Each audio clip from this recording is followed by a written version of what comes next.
reports today affirm that Yahaya Bello is indeed governor of Kogi State and will complete his 4-year tenure. Well, I'm here in the studios as usual, my tag team partner, Obiora Ilo. Hello, welcome to your show, the O&M Late Show. On a day that so much is happening, but more importantly, the affirmation that Yahaya Bello remains governor of Kogi State. Well, those of us that are not lawyers, that are not judges, we've been doing all our permutations and all that. What will happen? Yes, but the wise will it be men, thrown out? The wise men came out with the decision, and they are not going to tell us all about it until the 30th of September. 30th of September. But Biora, for me, because I say it's landmark because the Constitution did not really envisage that a candidate, will die. Some hours before Governor. exactly. So it's a new one, and a lot of people are waiting for what will the Supreme Court do, and in fact they have affirmed that Yahaya Bello is governor. So we'll wait for September 30th. To know why. Exactly.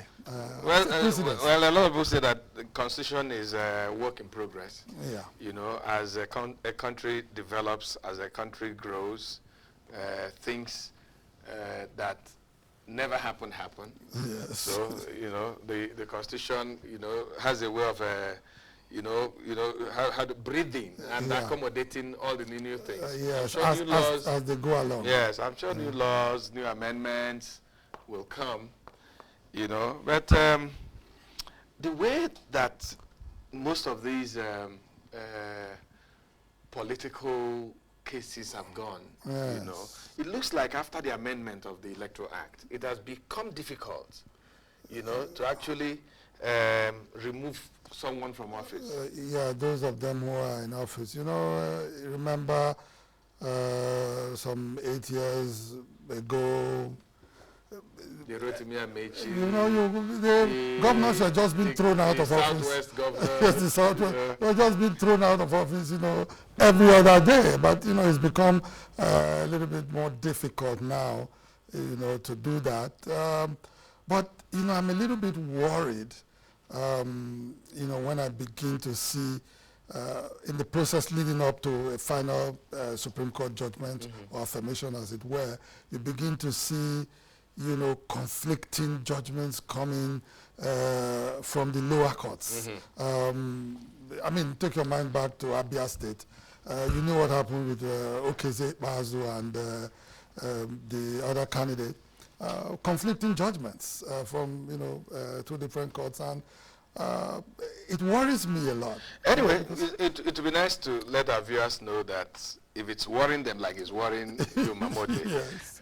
We have the experts in the studio to talk about some of these things as we focus on the Nigerian judiciary and national development. Yes. Actually, that's the focus of our discussion tonight, and we have very eminent legal minds to talk about it. But it's also important to remind you that we are also reaching you on a day that the president continues his visit to the United States, where he's attending the UN General Assembly. And a lot of people are saying whether this change begins with me or begins with us, whether that change is actually taking place if Mr. President is still going to the United Nations with a large delegation.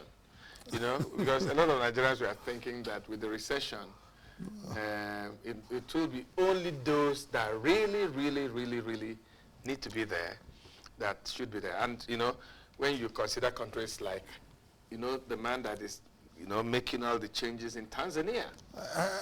And he's not making any noise about it. He's not making any noise about it. He doesn't go with all this kind of large delegations. He would rather say, give me a budget. We are going for the UN, give me a budget. Who and who is going? So they give me a budget. He said, okay, fine, 20 people, okay, 4 will go. How much were we supposed to expend on these other 16 people? It's okay. And then he finds something to put the money in. Put it in a school. Put it in a school, put it in a hospital. Yes. You know. But, You know, for me, very unfortunately, this administration, which, of course, before it came to power, was preaching change, change, change, change. I hope, Ubio, that we're not going to end up seeing them even worse than the last administration. Because, I mean, I would imagine President Buhari going to the UN General Assembly with a delegation of over 80 people. I mean, Mr. President, really, he needs to rethink this change thing about himself. Yes, more seriously, before telling us Nigerians to change. Because everything that he's doing is pointing to the fact that he really doesn't care about the change. And you know, it's worrisome to a lot of Nigerians. The pedigree under which, of course, he came into power was, this was a very prudent man, you know, would not be wasteful in terms of funds. You know, there is no way today that you can defend, given our economic situation, going with that large delegation to the UN. And like the Tanzanian president does, he says, we have ambassadors, we have our diplomats in almost every part of the world. Yes. So why are they there? Why can't they represent the country? After all, you remember just after the president took office, when he was on a tour, when he went on a visit to the United States, there were meetings he didn't attend personally. Yeah, of course. And he sent you know, other low officials to do that. So maybe they should go back to that, because the earlier every one of us realizes that it's not business as usual. Yeah. That some luxuries as a country we can't afford.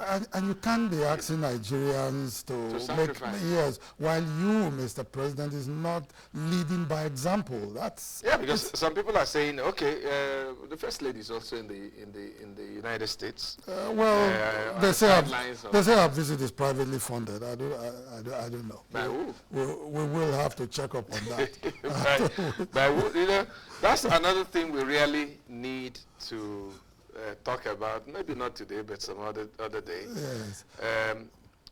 Official trips, government officials being funded by other sources that are not government sources. Yes, we know. Or even government officials. Like if you remember the last time that I think it was the Minister of Information when he was on a trip, either to China or something. Well, where was trying to get to a trip and then trying to get money. NBC. Yes, trying to get money from the NBC to fund, to fund this trip and all that. And you know the implication of all that eventually down the line. You know, I mean, if you are giving money to your minister, in another way, it's securing your job. And if you do wrong, the minister will overlook it, again, because you get money from him regularly. So, you know, Mahmoud, again, why is it that our information minister is always traveling? Well, I thought that he's probably informing the rest of the world, physically, talking to them. I mean, the information minister will be away for 1 week, 2 weeks, 3 weeks. Oh my God! And there's a war going on in Nigeria, you know. I mean, this is bigger than a war. What is going on in the country is the recession is bigger than a war. The recession has gotten so bad. Even though that a lot of Nigerians don't really believe one word that Lai says now. Well, a lot of people will think twice. They're just wary of. Yes, you know. But people are jumping off buildings and killing themselves as a result of the recession. A lot of people are going out of jobs day in, day out. This is the month of September. A lot of parents have not been able to pay school fees for their children. They're still running around the streets, talking to friends. How about the federal ministries that don't have a budget, you know, they can work with? Almost 9 months into the year and almost 5 months gone of implementation. This change, now wow. Anyway, I think that we need to get to our topic, you know, for today, to really look at the judiciary. There are so many ways that, you know, judiciary affects our national development. But a lot of people are actually accusing those of us in the media that we're not doing enough, we're not digging enough, and they've alleged a lot of corruption in the judiciary or in the judicial system. And a real example is Ghana, where journalists like us, had to dig deep. Because it's easy to just say, oh, judges are corrupt, and we're not doing anything to find out whether it is true. Just generalize. Yes. And we are probably, we're waiting too long for, even the officers that should, for instance, the Chief Justice of Nigeria saying that, some of the judges who get conflicting, under probe. Yeah, under probe, we probably don't need to wait for them to prove themselves. Yes, we need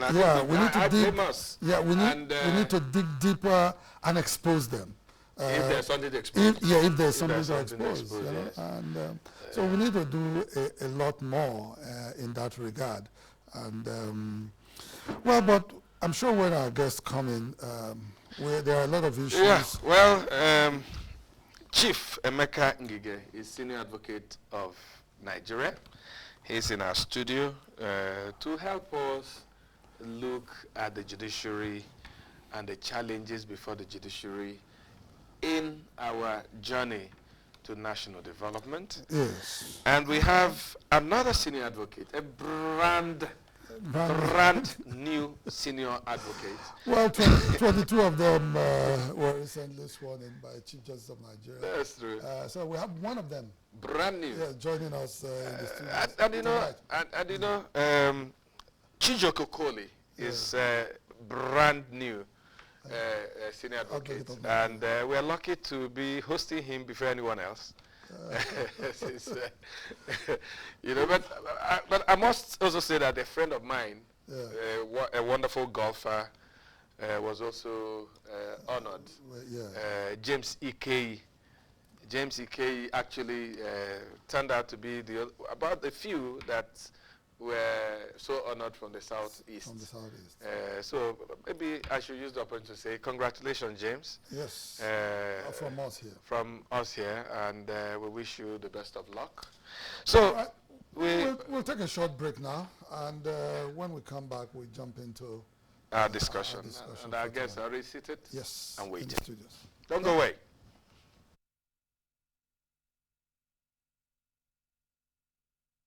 Biggest late night show. We are putting Buhari before you. Will he lead us well? He is a man of integrity. He is a glory to Nigeria. What we are talking about is the oppressions in the field. No, at times the media likes to pontificate. But then you actually say that gargantuan projects that they are attempting to do are supposed to be left for the states. Let's make a sacrifice in the interest of the masses of this country. By reducing our own pay, many people who are arguing about the activities of nation said that don't do so out of ignorance. Don't interrupt us. You are a foster. I hope to win an award. Who knows, maybe next year. This last election, we lost majority, but we didn't do bad. Yeah, because we didn't share the money well. Let us keep praying for our country, Nigeria. People should rally around us to ensure that they give us relevant support, they give us timely information so that we do what we're supposed to be at all times to steer this country. O&M Late Show and O&M Sunday Show with Obira Ilo and Mahmoudia Koga. Tuesdays, 11 p.m. and on Sunday, 2 p.m.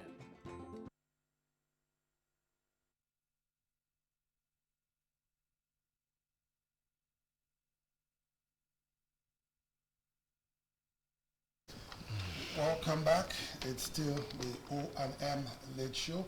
Joining us now, we have EMEKA NGIGE Chief, Senior Advocate of Nigeria, and CHIJIOKE OKOLI, Senior Advocate of Nigeria.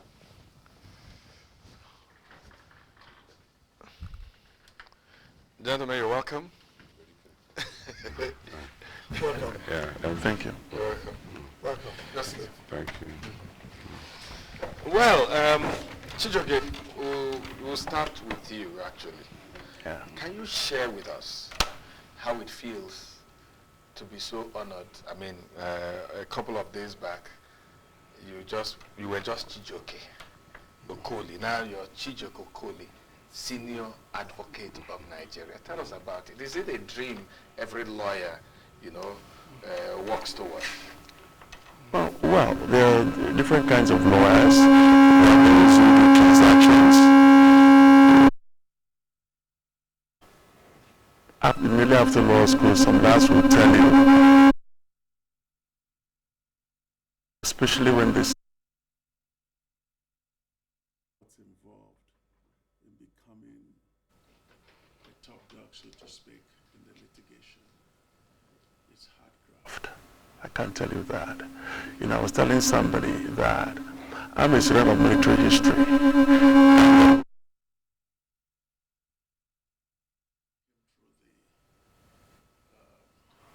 The infantry corps. There's this certain smugness about them because in the infantry, the casualty rate is much higher. So the road to the top from the infantry is a lot harder. Of course, those in the armored corps and the different corps would have different views, but the predominant view is that the infantry is the toughest road. I liken litigation to the infantry. You are there on the trenches. Along the way, a lot of things give, your health, your personal life. It was the great Lord Durning, master of the rules, who said that law is a very jealous mistress. And when he said that, he meant litigation practice. It's difficult for you to juggle it with passion and have passion for other things. It's very difficult. Single-mindedness for years. It's not sports you do today, tomorrow you go and do something else. So I was telling somebody yesterday, I was honored. It was a privilege because there are also a whole lot of others who've put in it. If I want to be honest with you, they put in as much effort and graft as I have, or even more. But it happens that I've been privileged because that's what it is. But I tell you, before you get to that level, I mean, of course, there's no way you cannot quantify with mathematical precision what A has put in and what B has to say who exactly has put in more. But we know that before you cross that threshold, you put in quite a lot. So you feel very, very fulfilled? Yes, you feel very, very, very fulfilled, yes. And then, but at the same time, it comes with so much, you know, it's burdensome because a whole lot of responsibility is placed upon you. Your shoulders. You're a leader, and what we have to redefine the concept of leadership in Nigeria. It is about service. It is about responsibility. I mean, we talk about, for those of us, the Christian faith, Christ washed the feet of his followers. That is leadership. Humility. So, when you're called to position of leadership, particularly in the legal profession, especially in this period, our country is going through a crisis. So each and every one of us in our own different stations have to work extra more, go the extra mile to see that the country, you know, measures up, is brought out of the quagmire where it has been. And I tell you, we ought to be blamed in one way or another. So pointing fingers at A or B is not going to help us. The problem is that we're in serious trouble. Anyway, we want to say congratulations. We want to say congratulations. I mean, people like you are now role models. A lot of young lawyers are going to be looking up to you. Aspire, yes. You know, so congratulations and thanks for the honor of letting us host you before anyone. Thank you very much. You're doing a wonderful job. Chief, let's go to you. Today, a lot of people, you know, I mean, Nigerians were on different sides of, you know, the divide as it affected the case in Kogi. But eventually, Supreme Court, you know, gave their judgment and they affirmed, you know, Yahaya Bello as governor of Kogi State. Were you surprised? Were you taken aback by the judgment, or was it what you were expecting? Well, I must say that it's with mixed feelings. I'm not surprised because the case is what in law we call that the law is recondite. That is a case with a very heavy gray area. Yes. Where the law has not covered, like you mentioned in your intro, that president are created every day. The law, electoral act, and our constitution did not envisage a candidate dying in the course of counting the votes. Counting the votes. Because the nearest we had was in Adamawa in 1999 when Atiku had won as governor. And then he became governor-elect. Thereafter, Obasanjo picked him as his running mate. And they contested. You know, the elections were at different dates. Yes. They now contested for presidency, and they won. He became vice president-elect. And governor-elect. And governor-elect at the same time. So the AMPP man said, you can't have the two. That you either declare the party, AMPP, then the runner-up as the winner, or you order fresh election for governorship. Then PDP said no, Boni Haruna should step in, and then it went to Supreme Court. Another gray area. Yeah. Supreme Court had to interpret the meaning of die in order to accommodate the emergence of Boni Haruna. So that was the same thing with Kogi. The Constitution and Electoral didn't envisage it. Where I would have been surprised is if they have said that the PDP won, that PDP should be declared winner, being the runner-up in the election proper. Yeah. But why would you be surprised if that had happened? In the sense that the ballot paper you are given in an election does not contain the name of Abubakar Audu or Idris Abubakar. What you have there is APC, PDP, APGA, and so on. Yes. So it is the political party that contested. So you cannot, because their candidate died, deny the political party of the vote that they garnered in the election. So that's where I would have been surprised. But whichever way the court would have gone, there would have been ample reasons for them to justify any position they take. But the one they took today, for me, is the one that is nearest to the spirit of the law. And what is the spirit? The spirit is that since it's the political party that sponsors a candidate that owns the vote, and since before you emerge as governor, you must have undergone primary, elected by a party, then the nearest person that fits in is Yaya Bello, who contested the primary with Abubakar Audu and came runner-up. Audu won, and then picked Faleke, who did not participate in the primary as his running mate. He was just like a spare tire. So the main tire had burst, but you cannot use him in the circumstance of the event because of that loophole in the law. So I think now, after the Supreme Court have given their judgment, it is for the National Assembly to read the judgment and plug the loopholes in the law so that such a scenario will not happen again. But I commend the lawyers who argued all the way from tribunal to the Supreme Court for the industry, because it's a case that is recondite in law. So they did well in marshalling the arguments. I don't know whether you want to say something about it. If not, one of the worries that Nigerians have today with the judiciary is especially discordant tunes emanating from different courts, sometimes of equal jurisdiction, sometimes of different jurisdiction, that a lot of people are confused.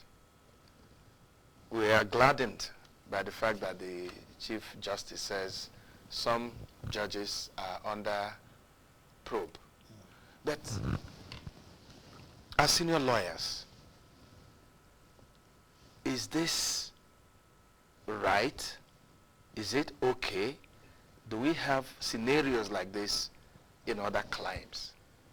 Let me use the United Kingdom, where we borrowed almost everything from.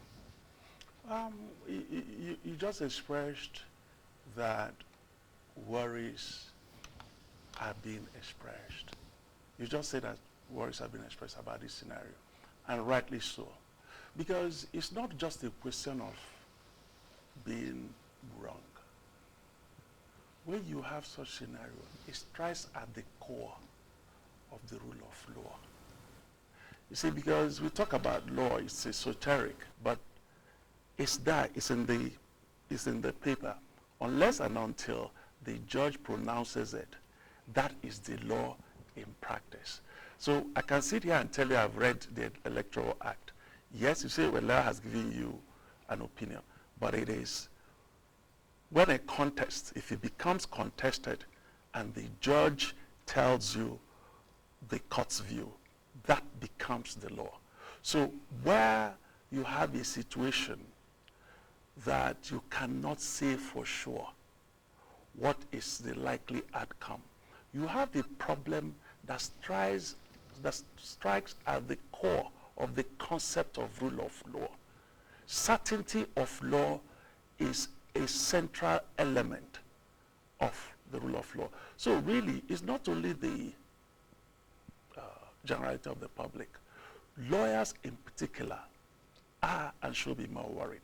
And we are worried. And if you listen to the Chief Justice of Nigeria yesterday, he came out, he's usually a mild-mannered gentleman, but he mustered as much vehemence as you could imagine in expressing disfavor at that. It is not right at all, because even for lawyers, practitioners, I should be able to sit down in my office to say, based on this precedent, this is the likely outcome of this given fact scenario.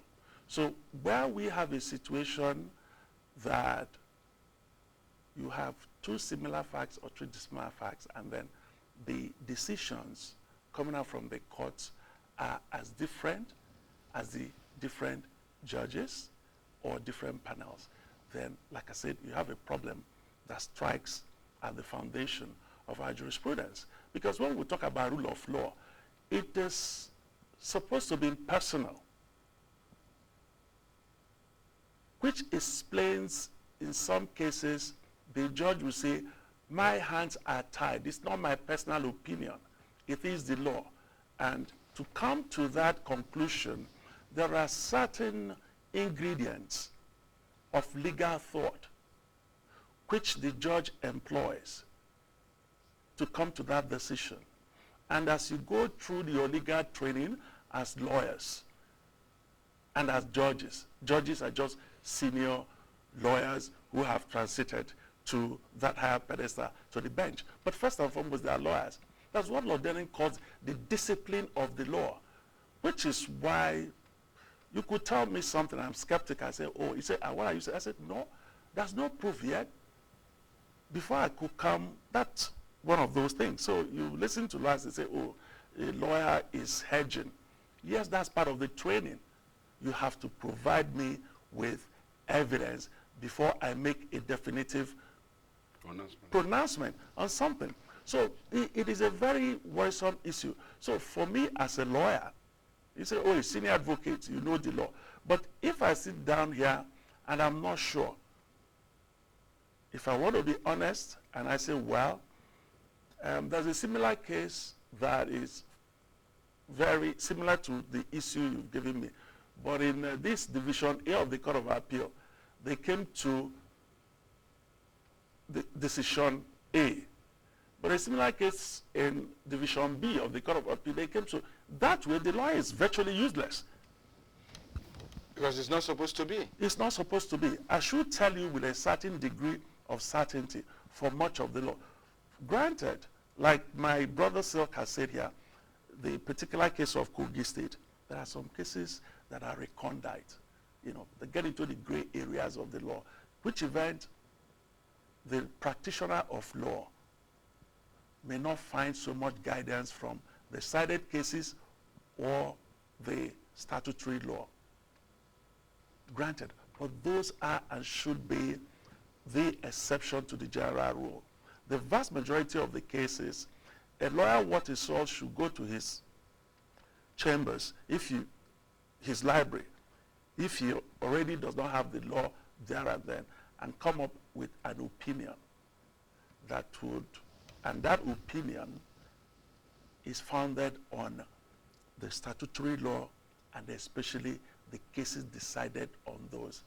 That is where it will tell you that, well, this is likely going to be the same thing because the Court of Appeal in a given case had come to this particular decision. The Supreme Court had given a decision which covers this your case. So in all likelihood, this is going to be the outcome.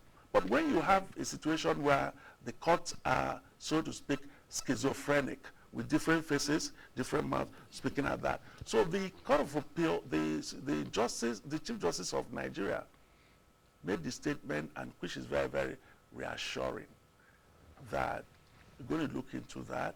And I do know that not too long ago,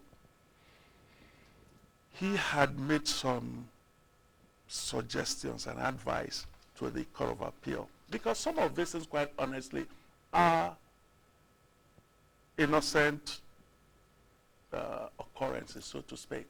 Yeah, but the lawyers themselves, because we're talking judges, are the lawyers themselves not also, or should share some of the blame?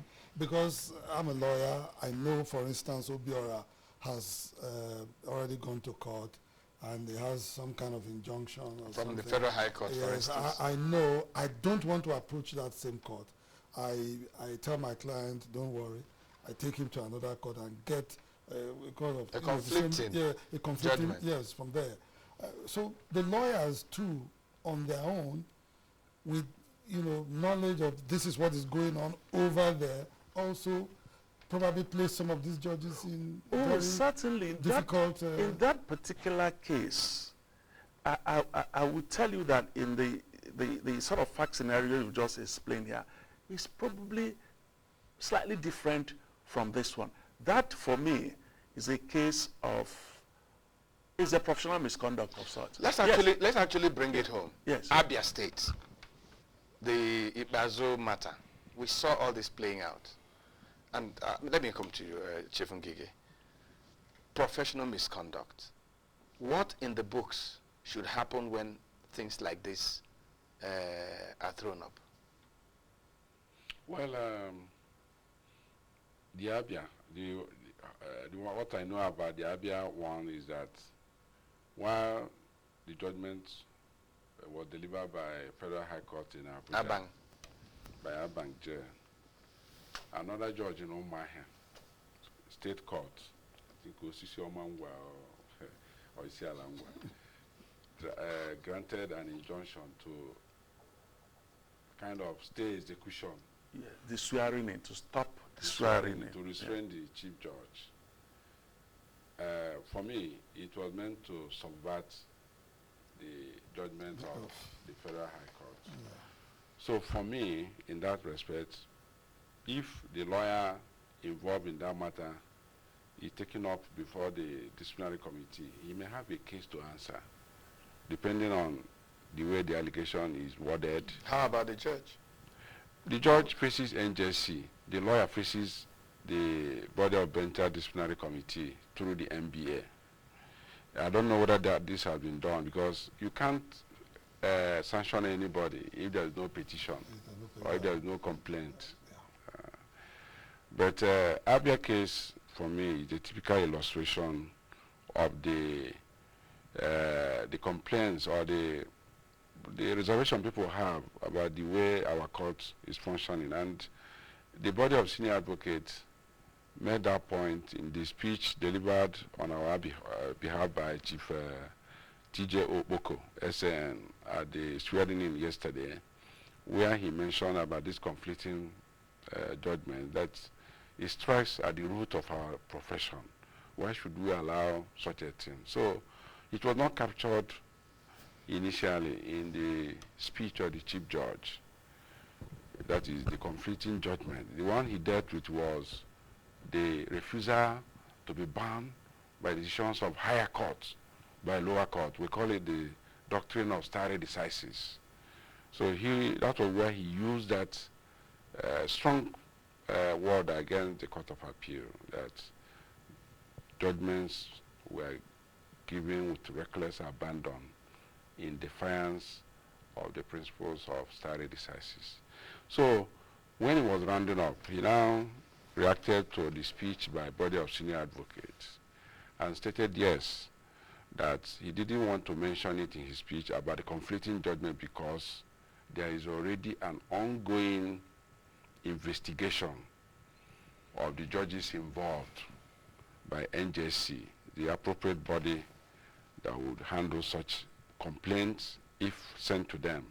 And that's why he doesn't want to prejudice the mind of anybody by making it like condemning or prejudging the outcome of the investigation.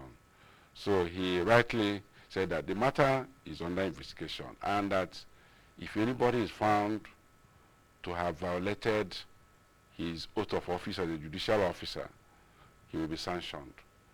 So what remains is how fast that can be done. That can be done. All right. CHIJIOKE, let me come to you. President Buhari came into office chanting anti-corruption. And a lot of Nigerians gave him... Okay. Yeah, gave him... There's something I want to, if you don't mind, clear a little bit on the generalities. Okay. Without holding the brief, the final word on the NGIGE spoke yesterday, that is the Chief Justice of Nigeria, slightly, of course, he said they're investigating. But for the public out there, because I've heard sometimes judges get investigated and exonerated, and the lay people will say, oh, it's all that. No, particularly in this case, like I was saying before, my brother still came in. There could be honest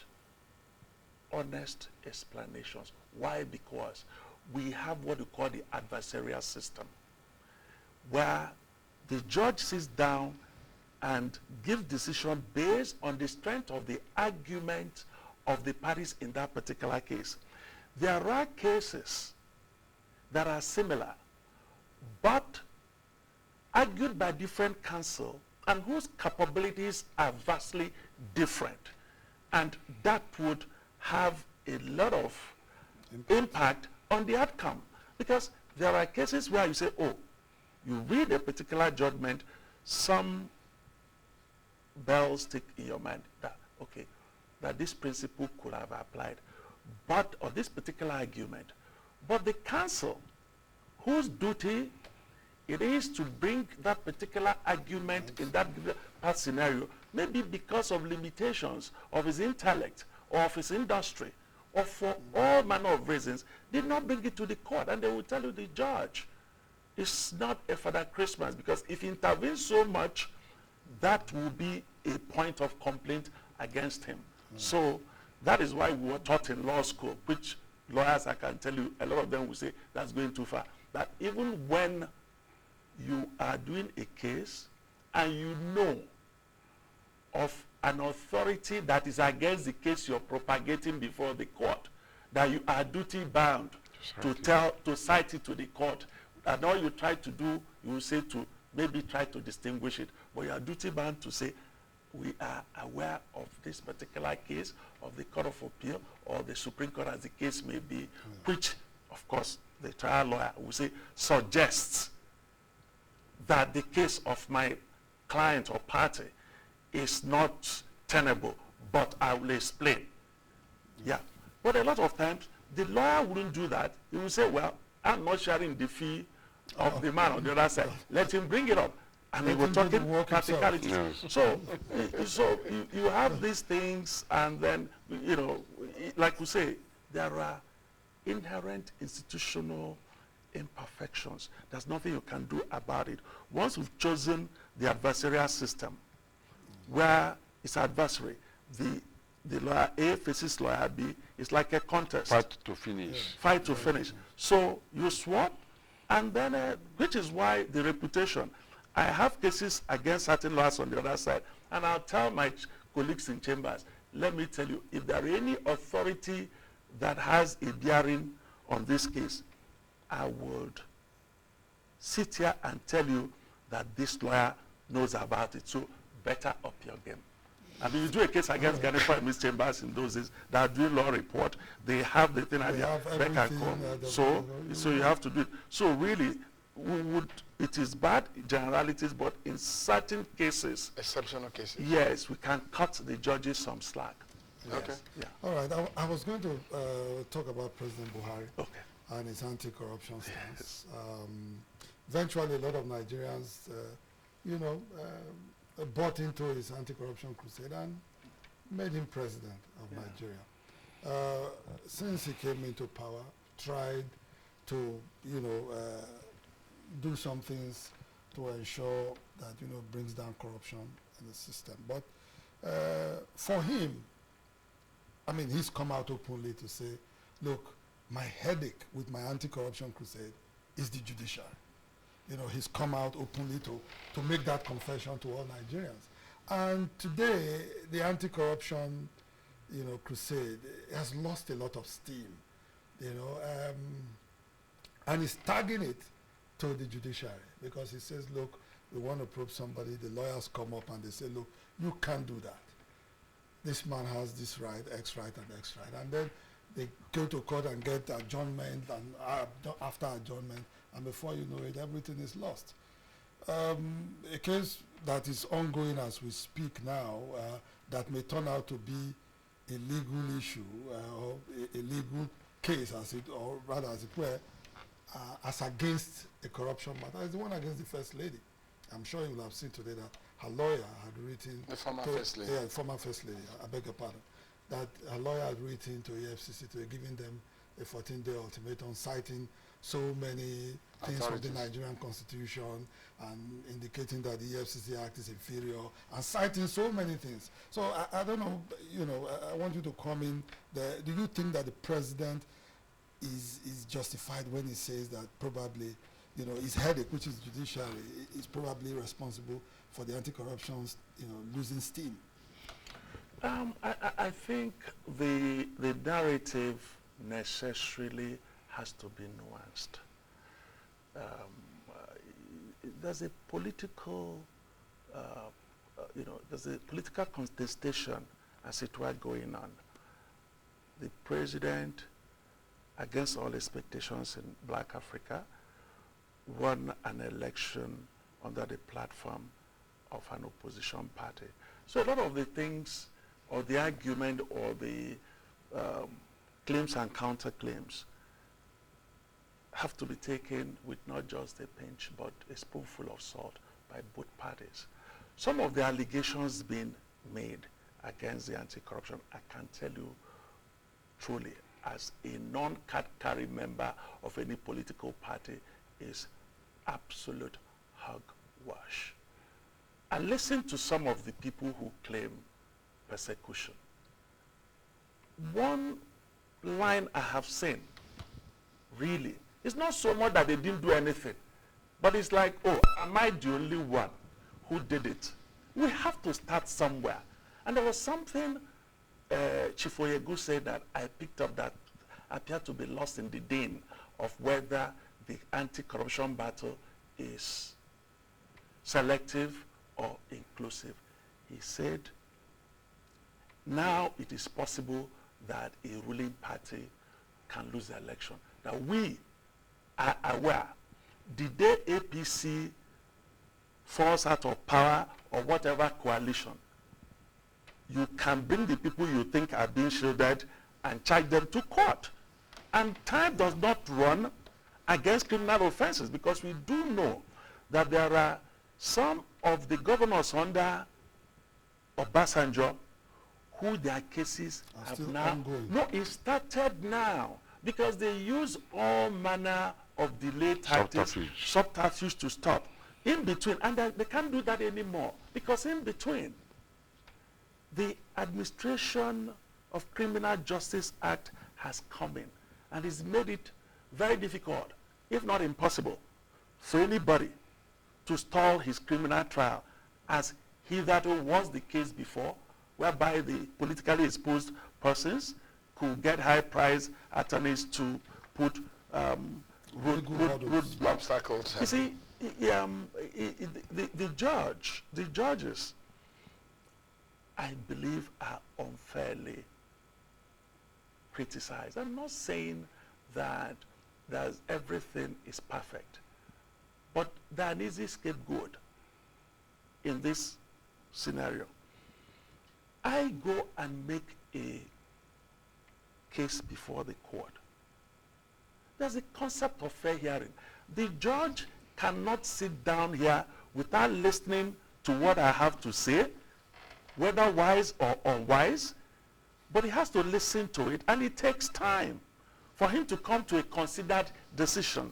Otherwise, he would not be true to his oath of office, because, like they said, you know, sometimes we read the Bible and we don't see.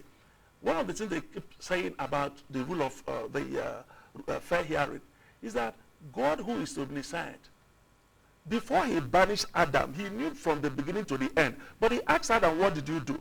Adam provided a defense, as watery and as useless as it was, but God gave him the opportunity to be heard, and now pronounce judgment. Yes. So when you sit down and say, this man has done this and done this, just kill him without listening to him, you're not being fair to the judge. Then you might as well do away with the courts. Okay. But the institutional safeguards, and I will tell you something, when we sit on the bylines and then we'll have preconceived ideas, we'll be baying for blood.